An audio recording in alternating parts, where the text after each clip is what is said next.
Ahimidiwe Baba Mungu mwenye upendo. Anaitwa ni Mungu mwenye upendo, Baba wa kweli, mfalme wa zamani. Ninaendelea kumshukuru Mungu kwa nafasi ambayo anaazidi kunipea kila itwapo leo, ili niweze kuzungumza na watu wake kila itwapo leo. Ninaamini mnaendelea vizuri watu wa Mungu, na amini mpo salama. Sauti hii imeenda, utasema ni kwa nini imeenda, lakini nikwambie kwamba nikujishe kwamba hakuna Mkristo yoyote ambaye ataendelea na Ukristo pasina maombi. Yaani hakuna Mkristo ambaye kwa asilimia kubwa ajiitaye Mkristo ambaye ataendelea na huo uchamungu wake na huo Ukristo pasina kuomba. Na leo ninawajia wa wajitao waombaji. Ona spesa waombaji ama wavaa makanzu hawa, tunawaona wamekuwa ni wengi sana. Mimi niliacha kuzivaa hizo kanzu. Niliacha kuzivaa hizo kanzu, ingawa nina kanzu moja tu ambayo naivaa, ambayo kanzu hiyo ni tofauti na kanzu za kwao ambazo waga wanaonyesha. Ingawaje na mimi ninazo nyingi sana, lakini nimeacha kuzivaa kanzu hizo kwa vile nimeona ni utumbo, ni upumbavu. Ila kanzu sio upumbavu, lakini ambao wanavaa hizo kanzu ndio wapumbavu kwa asilimia zote.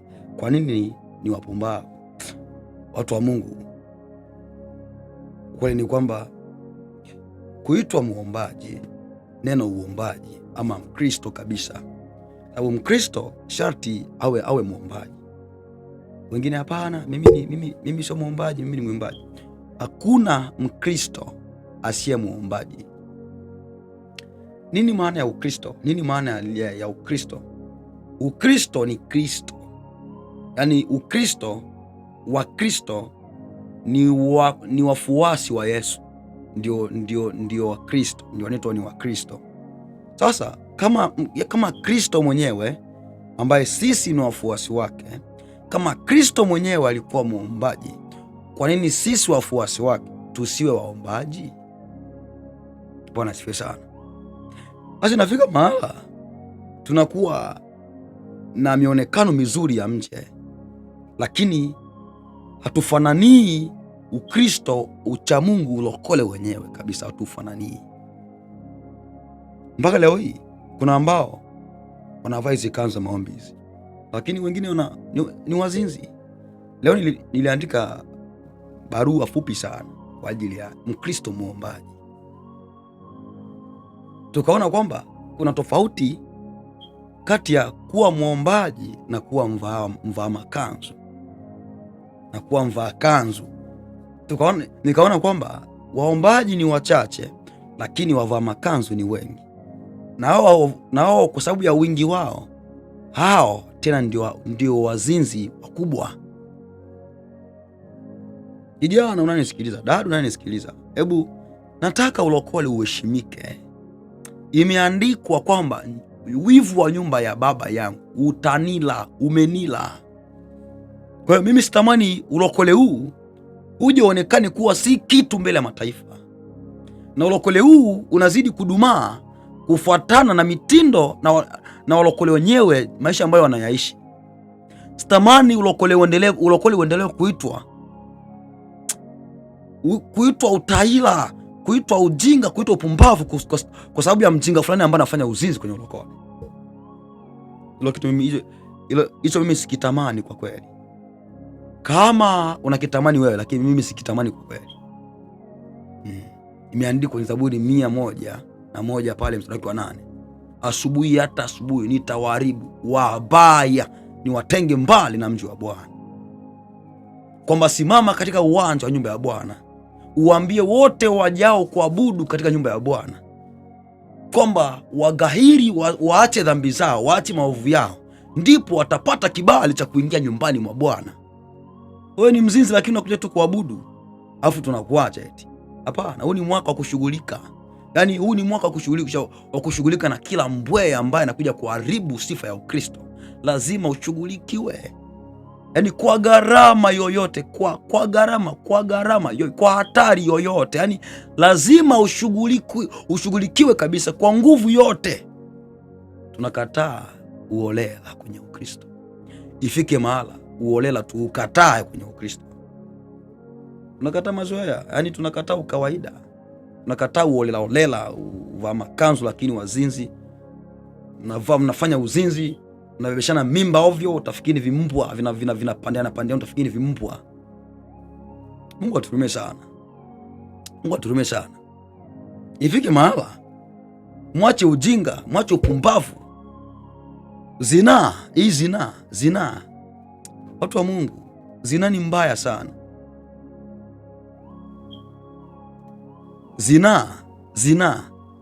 Zinaa ni mbaya sana, lakini ni nzuri sana.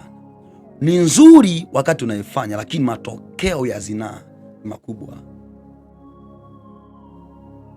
Nakwambia, unapovua nguo yako kwenda kuzini na mwanamke ama na mwanaume, hauvui tu nguo, unavua mpaka heshima yako, unavua mpaka thamani yako, unavua mpaka heshima yako katika jamii.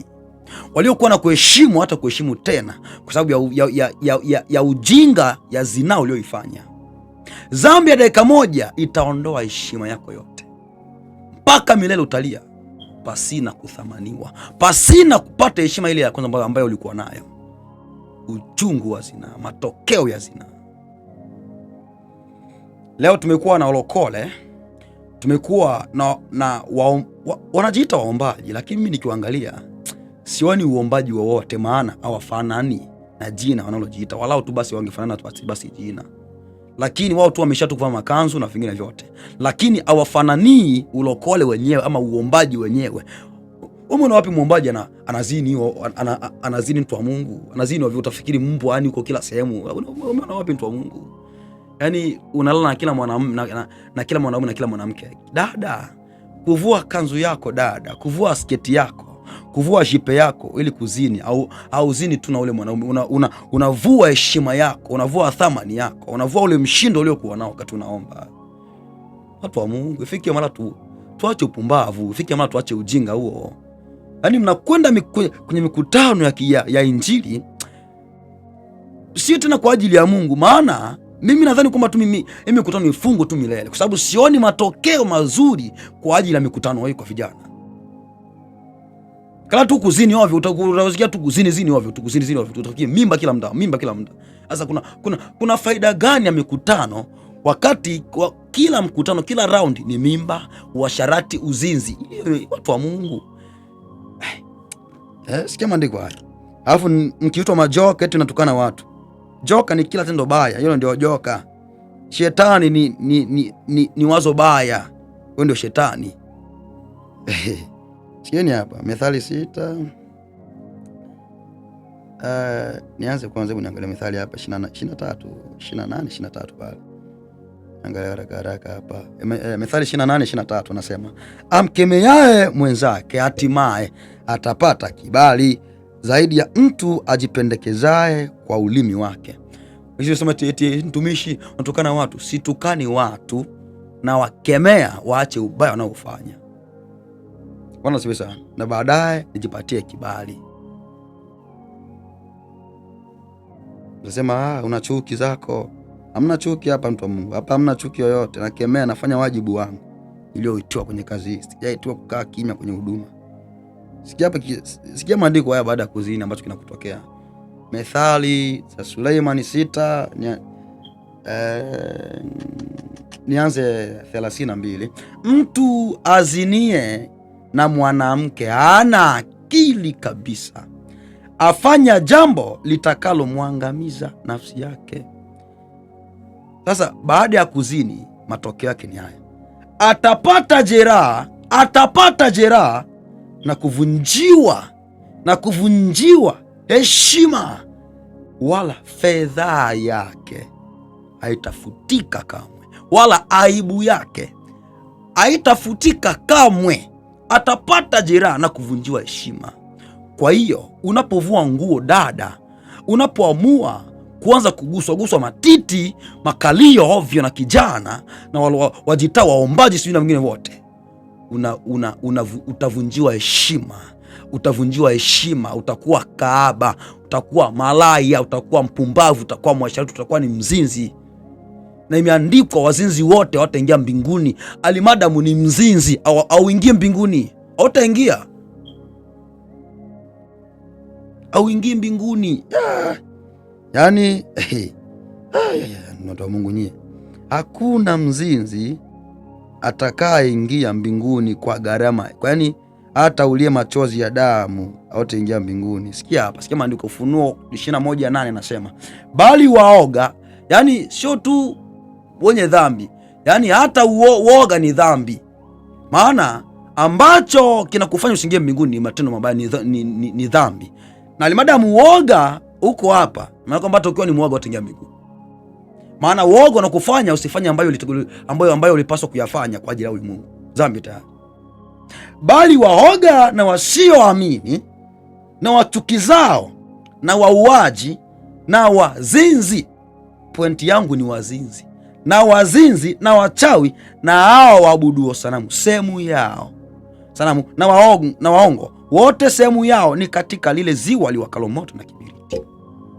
Kwa hiyo hakuna mzinzi atakayeingia mbinguni. Najita waombaji sieti, nyewe mnaomba sana sieti. Matokeo ya maombi ni aina ya maisha ambayo utayaishi baada ya kuomba. Matokeo ya maombi, nasema tena, matokeo ya maombi ni aina ya maisha utakaoyaishi baada ya kuomba. Shetani haogopi unaomba nini. Shetani haogopi unaomba sana, haogopi hilo. Anaogopa maisha ambayo utayaishi baada ya kuomba. Shetani haogopi ukisoma Biblia, haogopi hilo. Baada ya kusoma Biblia utaishi nini baada ya Biblia, na kila ambacho utaishi hicho ndicho ambacho shetani anakiogopa kwa asilimia zote. Bwana sifiwe sana. Sinitishe kwa kuomba sana, sinitishe kwa kuomba sana. Yaani utaomba sana mtu wa Mungu, lakini kama hauishi maisha ya kweli, tapigwa na shetani, utajikuta bure. Kuomba si kitu, bali kuishi ukiombacho. Kusoma si kitu, kuhubiri si kitu, bali kuishi ukihubiricho ndio kitu cha muhimu na cha msingi. Kwa hiyo watu wa Mungu, rudini kwenye mstari ulionyooka. Mwaka huu ni mwaka wa kuondoka. Nitaondoka na yeyote nitakaye baini kwamba anaharibu Kristo, nitaondoka. Nasikia maandiko haya. Mimi mwambaji, mimi naomba. Unaomba nini wewe mtu wa Mungu? Wewe kahaba. Naomba kahaba, naomba kahaba. Mbavu. Tito 1:16 nasema, wanakiri, sikia hapa, sikieni hapa na tamaliza, sikieni hapa. Wanakiri ya kwamba wanamjua Mungu, bali kwa matendo wanamkana. Ni wenye machukizo, waasi, wala kwa kila tendo jema hawafai. Namjua Mungu, mimi ni Mkristo. Ukristo sio maneno. Ulokole sio lele mama, sio wingi wa maneno. Ulokole ni unaishi nini baada ya kuamini. Ulokole ni mfumo mzima wa maisha ambao unaishi. Ulokole ni aina ya maisha ambayo unaishi. Huo ndio ulokole. Mimi ni mlokole lakini unazini ovyo. Unamkana kwa matendo yako. Mimi nampenda Yesu, naokoka. Unaokoka shetani kabisa. Hauna wokovu wowote. Hauna wokovu wowote. Yaani watu wa Mungu, yaani Mkristo yani mcha Mungu kabisa, mcha Mungu nani ambana zini ovyo ovyo, watu wa Mungu nyie, wazinzi nyie, yani mnajiita sijui wa walimu wa ufalme wa balozi, sijui balozi wazinifu. Ni shida kweli kweli, yani tunakuwa tuna balozi wazinzi eti balozi wa ufalme mzinifu eti yani hata yule hata hebu unahubiri unasema yani unahubiri nyie ni manyoka, yani nyie ni manyoka, majoka, wana majoka nyie, watu waliolaaniwa. Sikia maandiko ya watu wasiokoma kutenda dhambi ndio nyie. Sikia hapa Petro wa 2:14 anasema wenye macho yajayo uzinzi. Hawa ni walokole, waombaji, walimu, watu wa ufalme, watu wa miliki ya Mungu, ndio hawa wenye macho yajayo uzinzi, watu wasiokoma kutenda dhambi, wenye kuadaa roho zisizo imara, wenye mioyo iliyozoeshwa kutamani wana wa laana. Yani kama mtu amejaa uzinzi, kwanza mwili mzima ni mzinzi, yani macho yake yote ni zinaa tu, hakomi kutenda dhambi. Ni kiongozi huyo, ni mwombaji huyo, ni mchungaji, ni mwalimu, ni balozi wa ufalme. Kazi tunayo kweli. Mathayo hapa dakika, Mathayo 23 10 na ngapi? 33. Mathayo 23:33 nasema nasema hivi, enyi nyoka, wana wa majoka, mtaikimbiaje hukumu ya jehanamu? Joka, yule joka katupwa, yule mkubwa joka wa zamani aitwaye Ibilisi na Shetani. Shetani ndiye joka mwenyewe. Na alimadamu ninyi mnatenda vya Shetani, ninyi ni wana wa majoka, ni wana wa Shetani. Imeandikwa, ninyi ni wa Ibilisi na tamaa za Ibilisi ndizo mzipendazo. Mnakuwa Ibilisi kwa kupitia matendo ambayo mnayafanya. Mnakaa mnapenda Yesu, mnampenda Yesu. Jikane, sio rahisi. Utampenda, kuamini sio shida, kuishi ulichoamini ndio shida, ndio shughuli. Kanuni ya kumfuata Kristo ni kujikana na kujitwika msalaba. Haya mawili ukiyaweza umetoboa. Kujikana ni kujikataa nafsi mno mwako, sema kwa mimi nitaishi kwa ajili ya Yesu, nitakataa vya dunia vyote, nitamtii Yesu na kufuata maagizo yake. Huko ndo kujikana. Pasina hivyo hakuna kujikana na hakuna kumfuata Kristo. Majoka nyie, wana manyoka nyie, mnakaa sijui mnajiita walokole. Lokole utaila kabisa. Ninampenda Yesu, nina mbavu kabisa. Sikia maandiko ya wimbo leo bora 2:18 15 pale moja kosea 2:15 wimbo leo bora nasema, tukamatie mbweha, wale mbweha wadogo waharibuyo mizabibu, maana mizabibu yetu yachanua. Nye watu nye, kama kwenye Ukristo hautoweza kukaa, tunakusii tafadhali sana, nakusii sana, tafadhali sana, kama hautoweza, usiwe chanzo cha Ukristo kudharauliwa. Usiwe chanzo cha Ukristo kudharauliwa. Imani bila matendo imekufa. Imani isiyozaa matendo ya kila ambacho nakiamini, hiyo imani imekufa.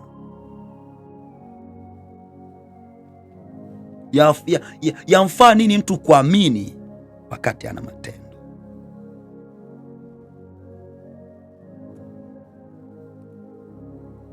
Kwamba kuwa rafiki wa dunia hii ni kuwa adui na Mungu.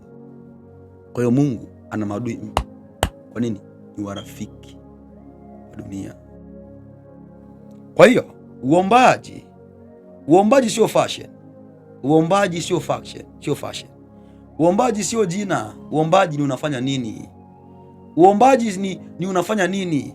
Ulokole sio jina. Ulokole unafanya nini? Ulokole ni maisha. Uombaji ni maisha. Uombaji sio kanzu hizo, sio vazi, hapana. Mimi ni mwombaji, navaa kanzu. Wazinzi kweli kweli. Yaani ni shida kweli kweli. Ila Mungu tusaidie sana. Sipendi kuongea sana leo siku ya leo. Tunafunga sisi.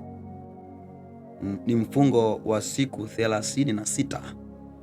Tumeanza mwezi huu wa pili tarehe 1. Nadhani leo ni siku yetu ya 3 mpaka mwezi wa 3 tarehe 8 ndio tunafungua mfungo huu.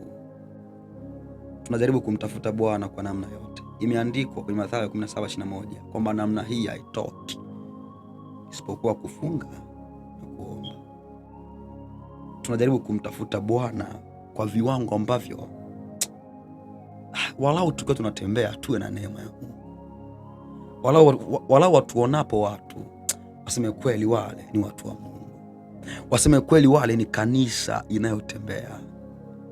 Na sio ukionekana mtumishi unaitwa yani mtumishi unanenewa yani shida kweli kweli. Lakini yote katika yote tuendelee kumtukuza Mwokozi aliye kweli ambaye ndiye Kristo Yesu. Tumche Bwana, tukatae uovu, tukatae dhambi, tukatae uzinzi, tukatae uasherati. Uzinzi ndio dhambi pekee kwa asilimia kubwa ndio ambayo imewaangusha watu wengi duniani, imewaangusha mpaka yamkini walio wateule wa Mungu wameangushwa na zina. Mimi naomba sana kwa Mungu kwamba Mungu anitie nguvu nyingi sana nisije nikakosea, na ninaamini hatuzini mtu hapa hazini mtu. Yaani hapa hatuzini mtu.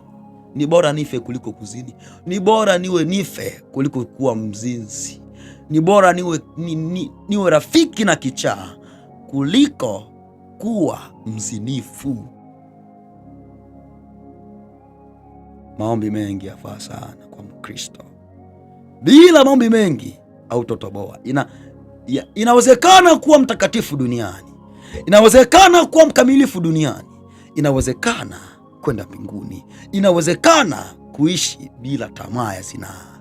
Neema na amani ziwe nanyi. Sauti ya mtu aliye na uchungu moyoni anasema, tengenezeni njia zenu na matendo yenu.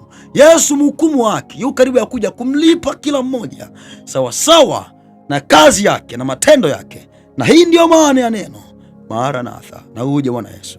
Amen.